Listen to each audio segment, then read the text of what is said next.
శ్రీ శ్రవణం ఛానల్‌కి చిన్నారులందరికీ, శ్రోతలందరికీ కూడాను మరొక్కసారి స్వాగతం.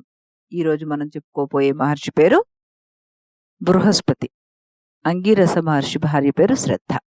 వాళ్ళకి ముగ్గురు కొడుకులు పుట్టారు. మొదటివాడు బృహస్పతి. పుడుతూనే గొప్ప బుద్ధి వైభవాన్ని సంపాదించాడు. రెండోవాడు ఉతథ్యుడు.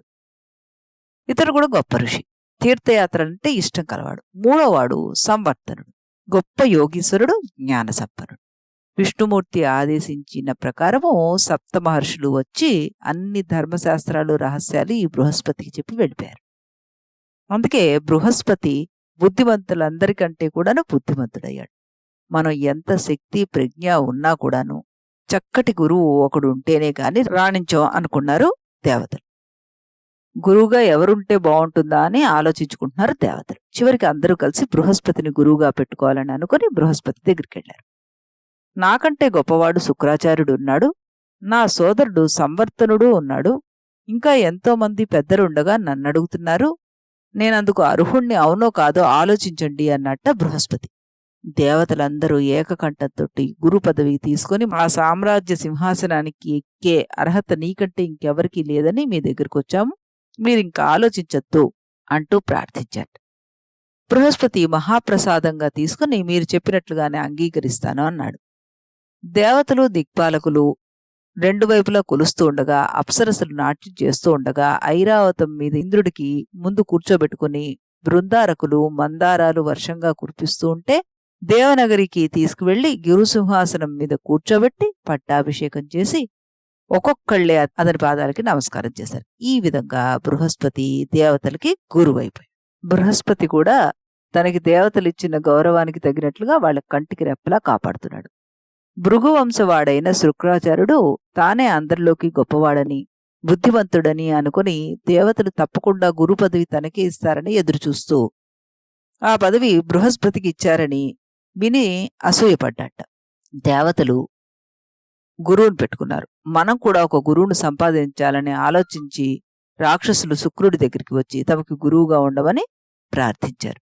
దేవతలకి తగిన బుద్ధి చెప్పాలంటే ఇదే సరియైందని శుక్రాచార్యుడు రాక్షసులకు గురువయ్యాడు. ఇది ఇలా ఉండగా పూర్వం వసు అనే రాజు గొప్ప విష్ణు భక్తుడుండేవాడు.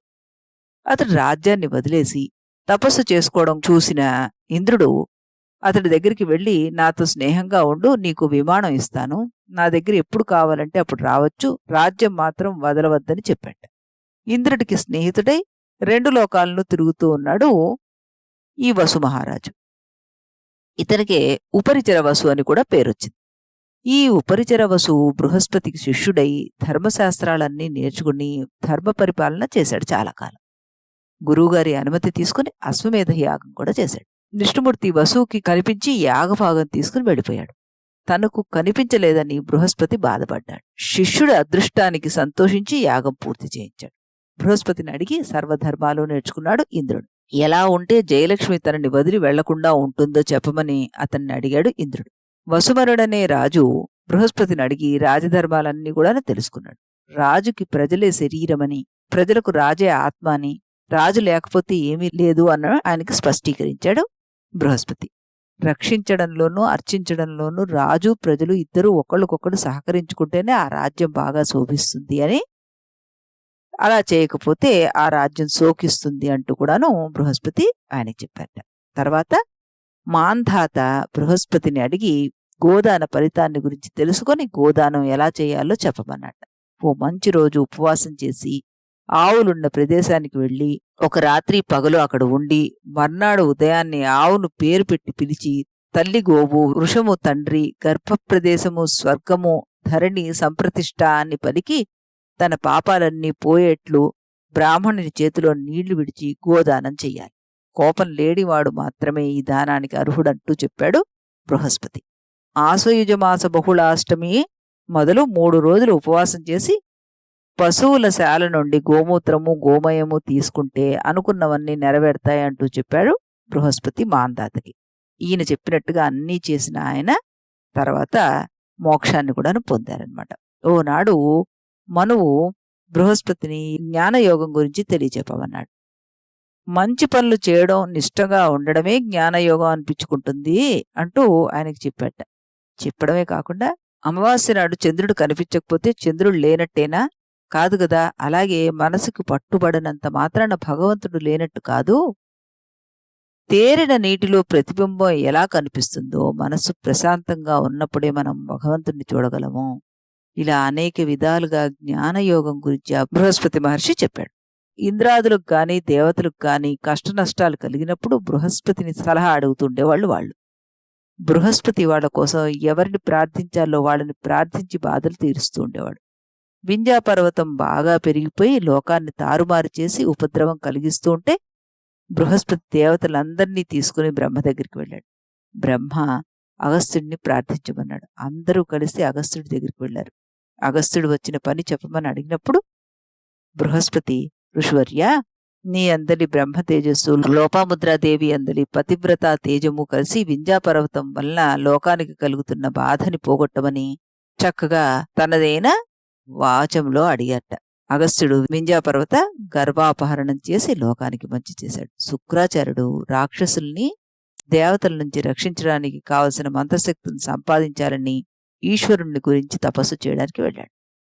ఆ సమయంలో బృహస్పతి శుక్రాచార్యుడి రూపం ధరించి రాక్షసులందరికీ వేదశాస్త్రాలన్నీ అబద్ధమని, వాటి వల్ల ముక్తి ఏమీ రాదని, సురపానం చెయ్యవచ్చని, యజ్ఞ సమయంలో చేసే బలి మంచిదని, యజ్ఞపశువుకి మోక్షం రాదని చెప్పాడు. యజ్ఞపశువుకి మోక్షం వస్తుందంటే తమ వాళ్ళనే యజ్ఞపశువులుగా నియమించవచ్చు కదా అన్నాడు. యజ్ఞోపవీతం తీసేయమన్నాడు. ఆచారాలన్నీ వదిలేసి చక్కగా దిగంబరంగా ఇష్టం వచ్చినట్లుగా ఉండవచ్చని, జాతి మత భేదాలు ఉండక్కర్లేదంటూ చెప్పాడు. ఈ రకంగా రాక్షసులందరినీ ధర్మ విరుద్ధంగా చేసేలాగా చేశాడు. తరువాత అసలు శుక్రాచార్యుడు వచ్చి రాక్షసులందరికీ అసలు గురువు తనేనని, వాళ్ళందరూ బృహస్పతి వల్ల మోసపోయారని ఎంత చెప్పినా వినలేదు ఆ రాక్షసులు. బృహస్పతి చెప్పిన మాటలే వాళ్ళకి చాలా బాగా నచ్చాయి. అందుకే శుక్రాచార్యుడిని వాళ్ళు గెంటేశారు. రాక్షసులు సర్వభ్రష్టులైపోయారని తెలుసుకున్న శుక్రాచార్యుడు ప్రహ్లాదుణ్ణి కలిసి జరిగిందంతా వివరించి రాక్షసులకు అర్థమయ్యేలా చెప్పమన్నాడు. ప్రహ్లాదుడు నచ్చచెప్పాక రాక్షసులు తాము మోసపోయామని తెలుసుకుని క్షమించమని శుక్రాచార్యుడిని అడిగారు. ఇదంతా కూడాను బృహస్పతి చేసిందే అని తెలుసుకున్న శుక్రాచార్యుడు మాతృ సమానురాలితో కలిసి పాపపు పని చేసి అవమానపడతావంటూ బృహస్పతిని శపించేశాడు. ఓనాడు బృహస్పతి అన్నగారైన ఉతత్యుడి ఇంటికి వెళ్ళి ఉచత్యుడు ఇంట్లో లేకపోగా వదినగారి మమతని, తల్లి సమానురాలైన ఆవిడ్ని గర్భవతి అని చెప్తున్నా కూడా విడిచిపెట్టకుండా అపవిత్రం చేశాడు. తీర్థయాత్ర నుంచి వచ్చిన ఉతత్యుడు జరిగింది విని ఇదంతా శుక్రాచార్యుడి శాపం వల్ల జరిగిందని తెలుసుకుని మమతను ఓదార్చాడు. బృహస్పతిని మాత్రం వదిలిపెట్టలేదు. బృహస్పతి భార్యకు కూడా తన భార్యకు జరిగినట్లుగానే అవమానం జరుగుతుందంటూ శపించాడు. కొంతకాలం తర్వాత బృహస్పతి తారని పెళ్లి చేసుకుని సుఖంగా ఉన్నాడు. శశాంకుడు బృహస్పతి శిష్యుడు. ఏకసంతాగ్రహి అవడం వల్ల ఎంతో ప్రేమతోటి విద్య నేర్పిస్తున్నాడు బృహస్పతి. తారకి కూడా ఇష్టుడయ్యాడు ఈ శశాంకుడు. ఇంద్రుడు యాగం చేస్తుంటే బృహస్పతి అక్కడికి వెళ్తూ తారా శశాంకుల్ని ఇంటి దగ్గర ఉంచాడు. శశాంకుడు వలన తారకి బుధుడు అనే కొడుకు పుట్టాడనమాట. శశాంకుడు తారని తనతో తీసుకెళ్లిపోయాడు. బృహస్పతి తన భార్యని తనకి ఇవ్వమని అడిగినా ఆయన ఇవ్వలేదు. బ్రహ్మ వచ్చి శశాంకుడిని ఒప్పించి తారని బృహస్పతితోటి పంపించాడు. ఇదంతా శుక్రాచార్యుడి శాపం వల్ల జరిగిందేనని బృహస్పతి తెలుసుకున్నాడు. శాప ప్రభావం తీరిపోయాక తార బృహస్పతిని సేవిస్తూ ఉండిపోయింది. బృహస్పతికి తారకి ఓ కొడుకుని అనుగ్రహించాడు. అతని పేరు కచుడు. మరుత్తుడనే రాజు బృహస్పతిని యజ్ఞం చేయించమని అడిగాడు. బృహస్పతి అందుకు ఒప్పుకున్నాడు. కాని ఇంద్రుడు మరుత్తుడి మీద ఈర్షతో అదే సమయంలో తాను కూడా యజ్ఞం చేస్తున్నాను, ముందు తన దగ్గర రమ్మన్నాడు బృహస్పతి. మరుత్తుడితోటి తాను ఇంద్రుడి యజ్ఞం చేయించడానికి వెడుతున్నాను, అది అయిపోయాక నీతో చేయిస్తానని చెప్పి బయలుదేరాడు బృహస్పతి. మొదట తనతో యజ్ఞం చేయిస్తానని మాట ఇచ్చి మార్చినందుకు గాను మరుత్తుడు బాధపడి బృహస్పతి తమ్ముడు సంవర్తుడి దగ్గరికి వెళ్లి యజ్ఞం చేయించమని అడిగాడు. ఇంద్రుడు ఆ యజ్ఞాన్ని ఆపేయమని మరుత్తుడికి చెప్పాడు. మరుత్తుడు వినలేదు. సంవర్తుడి సహాయంతో యజ్ఞం మొదలుపెట్టేశాడు. ఇంద్రుడు వజ్రాయుధాన్ని పంపాడు. సంవర్తుడు దాన్ని కదలకుండా ఉండిపోయేలాగా చేశాడు. ఇంద్రుడు బృహస్పతి కలిసి వచ్చి సంవర్తుడిని క్షమించమని అడిగారు. మరుత్తుడు సంతోషంగా యజ్ఞాన్ని పూర్తి చేశాడు. బృహస్పతి నర్మదా నదీ తీరంలో వాచస్పతి అనే పేరుగల గురుకులాన్ని ఏర్పాటు చేసి ఎంతో మంది శిష్యులకి జ్ఞానోపదేశం చేశాడు. వాళ్ళ కోసం అన్ని సౌకర్యాలు కూడా ఉండేలా చూస్తూ జ్ఞాన రహస్యాల్ని బోధించాడు ఆయన. ఛాయా సూర్యుల కుమారుడైన శని తండ్రి సూర్యుడిని తనకి కూడా విద్య నేర్పించమని అడిగాడనమాట. అప్పుడు కుమారా, విద్యాబుద్ధులు నేర్పించగల వాళ్లలో బృహస్పతిని మించిన వాడు ఇంకెవరూ లేరు, ఆయన దగ్గరికి వెళ్ళి విద్య నేర్చుకో అంటూ బృహస్పతి దగ్గరికి పంపించాడు. బ్రాహ్మణ బాలుడి రూపం ధరించి బృహస్పతిని శిష్యుడుగా అనుగ్రహించమని అడిగాడు శని. అందుకు అంగీకరించి విద్యాబుద్ధులు నేర్పుతున్నాడు బృహస్పతి. అందరికంటే ముందే కూర్చుని బృహస్పతికి ప్రియ శిష్యుడయ్యాడు ఈ శని. వెంటనే చెప్పింది చెప్పినట్లుగా నేర్చుకుంటున్న విద్యార్థి వీడెవడా అని ఆశ్చర్యంతో దివ్య దృష్టితో చూసి, నువ్వు నాకు అసత్యం చెప్పి విద్య నేర్చుకున్నావు కనుక నీ దృష్టి క్రూరంగానూ నువ్వు జనాన్ని పీడించేవాడిగానూ ఉంటావని శపించాడు శనిని బృహస్పతి. నన్ను శపించావు కాబట్టి నా పీడ నీకు కూడా తప్పదని, గురుదేవుడు గనక ప్రమాదం ఉందని ప్రతిశాపం ఇచ్చి వెళ్ళిపోయాడు శనేశ్వరుడు. ఓనాడు బృహస్పతికి రాజు కొడుకుని తానే చంపినట్లుగా అపనింద వచ్చింది. అతడు వెంటనే శనిని తలుచుకున్నాడు. శని అశరీరవాణిగా వచ్చి రాజకుమారుడు ఊయల్లో ఉన్నాడని చెప్పాడు. రాజు మంత్రులు బృహస్పతిని క్షమించమన్నారు.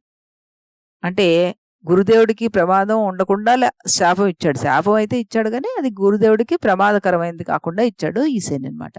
బృహస్పతి ఇది మీ తప్పు కాదు, శని పీడ వల్ల జరిగింది అంటూ చెప్పాడు. శని అక్కడ ప్రత్యక్షమై గురువుగారి పాదాల మీద పడి క్షమాపణ అడిగాడు. మంచివాళ్ల జోలికి మాత్రం వెళ్ళవద్దని చెప్పాడు బృహస్పతి శనేశ్వరుడికి. బృహస్పతి చెప్పిన ధర్మాలన్నీ మనకి బృహస్పతి స్మృతి అన్న పుస్తకంలో ఉంటాయన్నమాట. ఇంద్రుడికి చెప్పిన ధర్మాల గురించి కూడాను ఈ పుస్తకంలో వివరంగా ఉంటాయి. సరే, ఈరోజు మనం బృహస్పతి గురించిన అనేక విషయాలు చెప్పుకున్నాం. మళ్ళీ మనం రేపు మరొక మహర్షి గురించి తెలుసుకుందాం. అంతవరకు సెలవు.